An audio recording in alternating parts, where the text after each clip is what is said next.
আসসালামু আলাইকুম। আমি doctor Nazrana Fatema, homeopathic physician Ashifa homeo সেন্টারের পক্ষ থেকে আপনাদের সবাইকে জানাচ্ছি আমার আন্তরিক অভিনন্দন। আশা করি সবাই ভালো আছেন। আজকে যে বিষয়টি নিয়ে আপনাদের সাথে শেয়ার করব সেটি হচ্ছে, অনেকেই মনে করেন যে homeopathy placebo effect. Homeopathic medicine placebo effect নয়। অনেকগুলো উদাহরণ কিন্তু দেয়া যাবে। তো প্রথমতই আমি যদি ডক্টর ন্যাশের বই থেকে একটি ঘটনা উল্লেখ করি, সেটি হচ্ছে একটি মেডিসিন প্রয়োগে 3 বছরের দীর্ঘস্থায়ী উদরাময় বা যেটাকে আমরা ডায়রিয়া বলি বা অনেকে গ্রামেগঞ্জে পাতলা পায়খানাও বলেন, তো এই যে ডায়রিয়া বা উদরাময় এই সমস্যাটি দীর্ঘ 3 বছর ধরে যদি একটি রোগী ভুক্তভোগী থাকেন, সে যদি অন্য কোনো চিকিৎসা নিয়ে থাকে, তাহলে এই 3 বছর স্থায়ী ডায়রিয়া একটি রোগীর জন্য কতটুকু ঝুঁকিপূর্ণ বা কতটুকু মারাত্মক আকার ধারণ করে তার শরীরের কন্ডিশনের জন্য।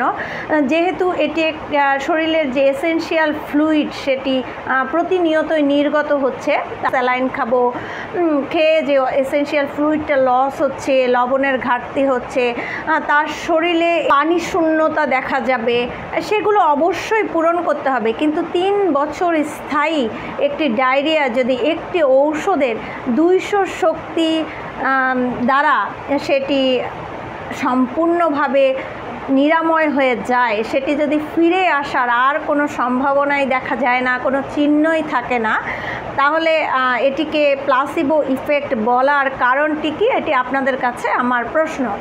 7 বছর ধরে হাইপার টেনশনে ভোগা একটি রোগী তার বিভিন্ন রকম মানসিক সমস্যা, শারীরিক সমস্যা, বিভিন্ন রকম জটিলতা, এই জটিলতাগুলো থেকে যদি তিনি 7 বছর অন্য মেডিসিন সেবন করার পরে সেগুলো কোনোভাবেই রিকভারি করা সম্ভব না হয়, তিনি ভালো ছিলেন, ভালো তো আসলে আমরা থাকি, কিন্তু সুস্থ থাকি কিনা এটাই হচ্ছে সবচেয়ে বড় ব্যাপার।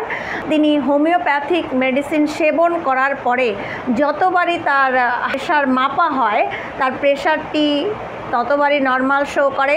গলা ব্যথা বা গলা বসে যাওয়া, এটি অনেকেই মনে করেন খুব স্বাভাবিক একটি ঘটনা, কিন্তু প্রায়শই যদি এটি হয়, এটি কি কোনো স্বাভাবিক ঘটনা? তিনি যদি অন্যপ্যাথির মেডিসিন সেবনের পরেও সেই গলা ভাঙা, গলা বসা বা এই যে ঠান্ডা কাশির যে অনবরত সমস্যা, অনেক ক্ষেত্রেই দেখা যায় যে অ্যাসিডিটির জন্য দিনের পর দিন, বছরের পর বছর, জীবনের প্রায় মধ্য বয়স থেকে বা 20-25 বছর বয়স থেকে জীবনের শেষ বয়স পর্যন্ত যারা প্রতিনিয়তই গ্যাসের ঔষধ খাচ্ছেন, তারা যখন হোমিওপ্যাথিতে আসছেন, হোমিওপ্যাথিক সঠিক চিকিৎসা সেবা গ্রহণ করছেন, গ্যাসের ওষুধ এটি খাওয়া লাগছে না। দীর্ঘদিনের ব্যথার জন্য আসেন, প্রতিনিয়তই আপনি ব্যথার জন্য ঔষধ খাচ্ছেন, ব্যথা কোনোভাবেই সারছে না, অনেক দামি দামি হাই পাওয়ারের ব্যথার ওষুধ খাচ্ছেন, তারপরও সারছে না, অথচ আপনি হোমিওপ্যাথিক মেডিসিন সেবন করলেন, আপনার সেই ব্যথা বেদনা যে দীর্ঘস্থায়ী, যে দীর্ঘদিনের যে ইতিহাস ছিল, সেই ইতিহাসও কখনো না কখনো আপনি ভুলেই যাবেন যে আপনার কোনো দিন ব্যথা ছিল। তারপর আপনার দীর্ঘস্থায়ী যে মাথা ব্যথা, প্রচণ্ড মাথা ব্যথা, এমন অনেক রোগী আছেন যারা দেখা যায় যে স্কুল লাইফ থেকে শুরু করে জীবনের শেষ প্রান্ত পর্যন্ত মাথা ব্যথার জন্য ঔষধ সেবন করে আসেন, অথচ মাথা ব্যথার জন্য নির্দিষ্ট একটি কারণ বর্তমান, যে এই কারণেই আপনার মাথা ব্যথা হচ্ছে। মাথা ব্যথার ঔষধ কিন্তু আপনি সেই স্কুল লাইফ থেকে শুরু করে জীবনের শেষ প্রান্ত পর্যন্ত খেয়েই চলেছেন, সেক্ষেত্রে মাথা ব্যথার কিন্তু কোনো রূপ নিরাময় আপনি পান না।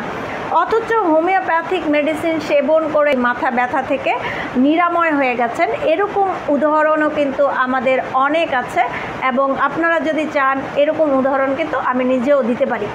হোমিওপ্যাথিক মেডিসিন যদি প্লাসিবো ইফেক্টই হতো, তাহলে এই যে উদ্ভিজ্জ, প্রাণীজ, খনিজ যেই পদার্থগুলা সংগ্রহ করে প্রচণ্ড পরিশ্রম করে দিনের পর দিন এত বড় বড় কোম্পানিগুলো এই ঔষধগুলো তৈরি করছে, তাহলে এই 230 বছর ধরে এই মেডিসিনের যে প্রয়োজনীয়তা মানুষের কাছে ফুরিয়ে যেত অনেক আগেই। এতদিন পর্যন্ত 230 বছর ধরে এই একটি চিকিৎসা ব্যবস্থা কিন্তু চলে আসতো না। যেহেতু এটি প্লাসিবো ইফেক্ট নয়, এর অবশ্যই গুণাগুণ আছে, কার্যকারিতা ছাড়া এই যে ভ্রান্ত একটি ধারণা নিয়ে বসে আছেন যে হোমিওপ্যাথিক মেডিসিন প্লাসিবো ইফেক্ট, এটি খেলে শরীরের কোনো উন্নতি হয় না, কোনো রোগ সারে না, এই ভ্রান্ত ধারণা থেকে আপনারা বের হয়ে আসুন। অভিজ্ঞ হোমিওপ্যাথিক চিকিৎসকের শরণাপন্ন হন। আপনি অবশ্যই আপনার যে সমস্যা আছে সেটি থেকে দ্রুতই সুস্থ হয়ে উঠবেন বলে আমি বিশ্বাস করি। ধন্যবাদ সবাইকে।